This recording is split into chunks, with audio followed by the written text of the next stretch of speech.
I used to. What's up, guys? How y'all doing? I didn't know I was doing this, so take it easy on me. DC over here. Yep. We just talked to John, and he was talking about kind of the preparation, the importance, and the fact everything going on to this. So we've been asking the fighters about just how preparation fight week's been for them. How's it been for you? Because I feel like we've been talking about this fight for about 12 months at this point. Yeah, we talk about it a lot. So many of the fighters that are on the card this weekend are ones that we've prepped for so many times. We had fighter meetings with every single athlete today. So once you do that, you're almost making your fighter cards for the athletes for this weekend. Sunday morning, I will watch some fights from the last time, but a lot of it's done with those fighter meetings. So, I'm going to prep. Tomorrow I'm going to prep at the Army-Navy golf course. Make sure that I'm getting ready. And Greg was in here, and even John talked about it a bit, that if there's weather or elements and everything, they might have to pause action and pick it back up later to wait it out. You might have to stretch. So I guess, are you prepared to possibly have to fill a lot of dead time with a lot of fans that might have never seen MMA before? This might be the first time. I think that if we need to do that, I think we're more than prepared to do. I mean, Joe talks 4 hours a day, 4 days a week. So I'm pretty sure Joe Rogan knows how to find conversation to fill time. And I got to tell you something. I don't know if you guys watch Joe, but people take what he says very seriously. So yes, they do. Yeah, we'll just make Joe talk for 4 hours. And as an American, do you think they did a good job with picking all the fighters and the matchups for this card at the White House? I think it's amazing. And honestly, I believe that the American fighters have very tough fights. Yeah. Ilya is just tremendous. It's a hard fight for Justin. Hoofy's tremendous. A hard fight for Chandler, right? But it's the 250th anniversary of the greatest country in the world. And the United States and Americans have been underdogs for a really long time. When the United States fought for their independence, that was not supposed to happen, right? It makes for an incredible opportunity for a great story. But it also makes for, if you're a movie person, that if Ilya is going to play the bad guy, to see a movie where the bad guy actually wins, right? So it's just, the storylines are great. I love it. I have to ask you specifically, Dana's come out and said that if Alex wins a third belt, he leapfrogs John on the GOAT list. Where do you stand on that? Alex just asked me that directly, and he's big now. So it's that's a hard question to answer in front of him when he's that big. And I actually told him no. I told him that I don't think that he'd be the greatest just yet. I think that he needs to, he would need to defend the championship at heavyweight. He's defended 3 times at light heavyweight. Is it 3 times he's defended? Two or 3 times? Yeah. Well, he lost it and regained it. So. Yeah, so it's he's fought in that title for a lot of times, and I think that he just needs more work. But I do believe that being a 3-division champion is one of the greatest accomplishments ever. But to put him over George St. Pierre or Khabib Nurmagomedov, I don't think quite yet. John Jones, you guys know how I feel about that. So. And the question I've always wanted to ask you, unrelated to the fight card, but who would have been a harder prep for you, at light heavyweight against Alex or heavyweight against Francis? I'm just happy I didn't have to prep for either of them.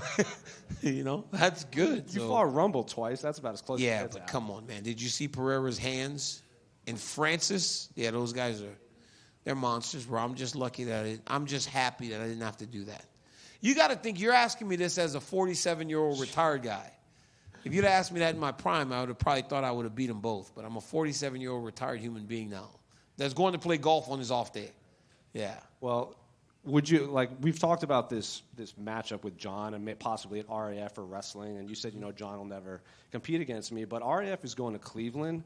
If they came to you and said, hey, do you want to run it back with Stipe in Cleveland, would you do that? Man, you keep trying to put me in there with these dudes that can't wrestle with me. I don't want to wrestle. But, yeah, I'd like to get one over him, too. Anybody just wrestling, I'm good. Huh. Yeah. So some people say that this event blurs the line between politics and sports. Do you understand that criticism? Do you recognize it? No, I don't, because I don't really I don't really pay attention to that. And I'm here to watch one of the greatest events in the history of mixed martial arts. That's what I'm here for, right? To watch great fighters fight in an arena that no one ever could have thought that we could be in, right? So all the other things that's all noise, that people try to bring in negativity into something that's not. This is a testament to what the UFC has become. You got to remember, this is a sport that back in the mid-'90s, they didn't know if it would ever get on pay-per-view. They were in Biloxi, Mississippi, fighting in front of 2,000 people. They're setting up an octagon on the South Lawn at the White House. That's what I'm here for. None of that other stuff. Do you think this event would ever have happened if it wasn't for President Trump? I think that it was a perfect storm that allowed for the UFC to have the opportunity to host this event. And I think that it's going to be tremendous. I think that we are all lucky to be a part of it. And I think that we all should live in that the sport that we all love and cover is on the grandest stage that it's ever been. And I think that that's where we should live when it comes to this event. Fighters are going to fight at the White House.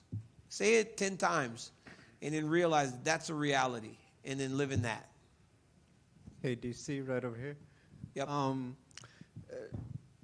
You guys have built something really special with the UFC weigh-in show on Fridays. Yes. Can you just talk a little bit about just how you guys have been able to improve that and what you guys just continue to try to build in making that some of people's favorite UFC programming? Well, you give people alcohol at 7:30 in the morning. Hell yeah. And then you let them play games. You know, it's so funny. Alexander Volkanovski hurt his hip on the weigh-in show, and I tore my ACL last time I fell. So it's like, yeah, it's fun. We're beating each other up out there. It's an amazing show. We have a great group of producers that come up with games and things that keep people engaged. And I think what people like the most about the weigh-in show is that they're not quick hitters. We could spend 8 to 10 minutes talking about a fight because the conversation shifts to that, and the producers allow for us to do it. They give the room where you can really get into the X's and the O's of the fights, and it's loose and it's fun, and we're wearing T-shirts and jeans and sneakers. It's about as good as it gets. I think that it's a great program. And when it started, it was an idea, and this idea has proven to be as beneficial to the content that we could have ever hoped for. You know, you've had these great signature rivalries, John Jones, Stipe Miocic. Where does your rivalry with Laura Sanko rank in your career? Oh, we fight from the very start of this. It's like brother and sister that just we live across the hallway from each other, and we're just constantly fighting. It's awesome, though. She's smart, she's witty, and she's great in that chair. Final question. I've been asking all of the fighters today. If you were the president, would you want your birthday to be a national holiday, or would you want your face on one of the coins? Oh, I want to be on money. I'm definitely trying to get on money, man. I want to be on money. Yeah, I want to be on money. Thank you. DC, down here to your right. Yep. You were just saying there beforehand that stylistically, this is a very, very tough fight for Justin Gaethje against Ilia Topuria. Mm-hmm. If you were Justin Gaethje and you had his skill set, how would you approach the fight? God, it'd be a lot of movement, man. It would be about interrupting the timing of Topuria, trying not to be stationary. Ilia is so good. He's so good when he sets his feet. He throws with so much power. But if you keep him moving and shifting, it's hard to generate as much power. At least I'd imagine it would be harder to generate that type of explosive power. So I try to mix in some wrestling, and I would be movement heavy. I think footwork is going to be the key if Gaethje is to win this fight. And your good friend Max Holloway is obviously headlining International Fight Week in just 3 weeks' time. Yeah. How do you foresee that fight, that rematch with Conor McGregor? It's going to be a tremendous fight. I think that we now get to see two guys that are adults, right? The first time they fought, they were children. Max was a kid. Conor was a kid. These guys are going to be grown men fighting in what will be. It's hard to think that an event will get bigger after this, but every time Conor McGregor is here, it's bigger and it's better. The sport's better with this man in the fight game. So I'm excited for that, as I am excited about the fights this weekend. Thank you. Nope. DC. Oh. Hey, Go ahead. DC. Is it true that you're responsible for Jacoby Smith's call out of Kevin Holland? Because he said the only reason that he called him out was because you were saying that Kevin Holland would whoop his ass. I said that? Yeah. He said. Who told you that? Is it Jacoby? Jacoby said that? Yeah, he said his inner circle. Where'd you? So inner circle's more than one human being. I don't know who told him that. Jacoby's a liar, man. You have to understand he's a tremendous fighter and he's going to be very, very good at this. But he's lying. He just doesn't want to take the responsibility. It's like a kid that throws the bomb and just hides his hands in his pants. He wanted that fight and he got exactly what he wanted. I think it's going to be tremendous. So you didn't tell him that Kevin Holland whooped his ass? I don't remember. Maybe. I talk a lot of shit, man. So I talk shit to Chris on the way in here. So I probably forgot. I might have said that. DC, I know you talked a little bit about what Ilya needs to do, but on the other side, you know Justin very well, and Ilya's saying, he moves forward on me, I'm going to knock him out in 2 minutes. Like, he's incredibly confident. It's impossible for him to take me down. Like, Justin well. What does he have to do? And I guess how shocked would you be if Ilya fulfills that? I just did Justin with the movement and the footwork. Would I be shocked if he won? No, man. These are the best fighters in the world. But in 2 minutes. If he gets knocked out in 2 minutes? Yeah. Would I be shocked? Yeah. It's kind of hard to be shocked by anything that Topuria says because he's told us a lot of things that people think is outlandish, and he's done every single one of them. When he was going to fight Alexander Volkanovski, I didn't work the card, but I flew down to Anaheim to speak with him. And he walked in with his team, and they all were wearing the same sweatsuit. It was majestic. They all looked so good. They were all wearing the same sweatsuit, and it was so tailor-fit. And he looked at me, and he goes, I'm going to knock him out in the second round. I go, Ilya, everybody thinks they're going to knock him out, but it's Alexander Volkanovski. And he goes, DC, I promise you. And he speaks with this very calm tone. That you've talked to Ilya before, right? He never breaks eye contact, and he speaks with this very calm tone. And he said, I'm going to knock him out in the second round. I promise you, DC, it's just different. And he went out there, and he knocked him out in the second round.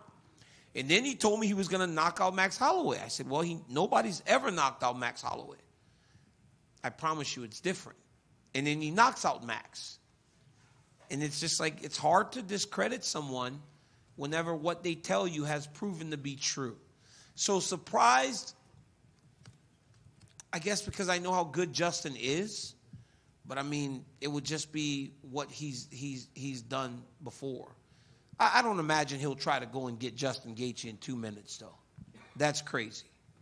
And you are in this exclusive club of the two division champions, right? Yes. Which Alex and Ilya are both in.